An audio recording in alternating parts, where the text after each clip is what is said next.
മത്തായി എഴുതിയ സുവിശേഷം 6:25.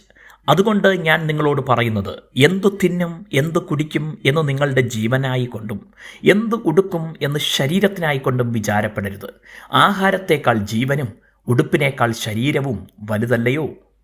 നമ്മുടെ ജീവനും ജീവിതവും ഏറ്റവും നന്നായി അറിയുന്ന ഒരാളിൽ നിന്നുള്ള ഉപദേശം എത്ര പ്രാധാന്യമർഹിക്കുന്നതാണ്. അങ്ങനെയെങ്കിൽ അതിനുമപ്പുറം അറിയുന്ന യേശു നൽകുന്ന ഉപദേശത്തെ ഒരു കൽപ്പനയായി തന്നെ സ്വീകരിക്കാൻ കഴിയും. ദിനം പ്രതിയുള്ള ജീവിതത്തെയും ആയുസ്സിനെയും അതിനാൽ നിത്യതയെയും സ്വാധീനിക്കാൻ കഴിയുന്ന ഒരു കൽപ്പനയാണ് യേശു ഇവിടെ നൽകിയിട്ടുള്ളത്.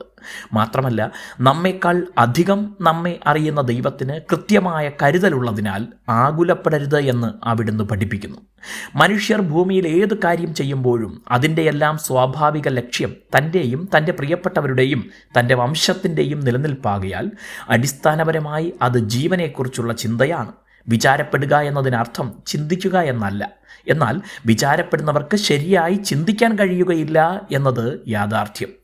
ശാന്തമായി ചിന്തിച്ച് ഓരോ വിഷയങ്ങൾക്കും പരിഹാരമുണ്ടാക്കാനും ഭംഗിയായി ആസൂത്രണം ചെയ്യാനും കഴിയുന്നത് മനുഷ്യന് ദൈവം നൽകിയ സവിശേഷ കഴിവാണ്. ആ ദൈവം മനുഷ്യനോട് ചിന്തിക്കരുത് എന്നൊരിക്കലും കൽപ്പിക്കുകയില്ല.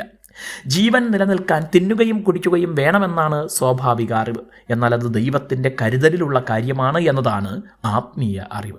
മനുഷ്യൻ അപ്പം കൊണ്ട് മാത്രമല്ല, ദൈവത്തിൻ്റെ വായിൽ നിന്ന് വരുന്ന സകല വചനം കൊണ്ടും ജീവിക്കുന്നു എന്ന് അറിയാൻ ആകാശത്തിലെ മന്ന 40 വർഷം ഇസ്രായേൽ ജനത്തിന് നൽകിയെന്ന് ബൈബിൾ പഠിപ്പിക്കുന്നു. മനുഷ്യൻ അപ്പം ഭക്ഷിക്കുമ്പോഴും അതിൻ്റെ പിന്നിൽ ദൈവത്തിൻ്റെ വചനമാണെന്ന് തിരിച്ചറിഞ്ഞാൽ ആ ദൈവത്തിന് നമ്മുടെ ആവശ്യങ്ങളെല്ലാം തക്ക സമയത്ത് നടത്തിത്തരാൻ കഴിയുമെന്ന് വിശ്വസിച്ചാൽ മനസ്സ് ശാന്തമാകും, ആകുലങ്ങൾ അകലും, ശരിയായി പ്രവർത്തിക്കാൻ കഴിയും. അത് ഈ ലോകത്തിലും വരാനുള്ള ലോകത്തിലും അനുഗ്രഹം പ്രാപിക്കാൻ മുഖാന്തരമാകും. ദൈവം നമ്മെ അനുഗ്രഹിക്കട്ടെ.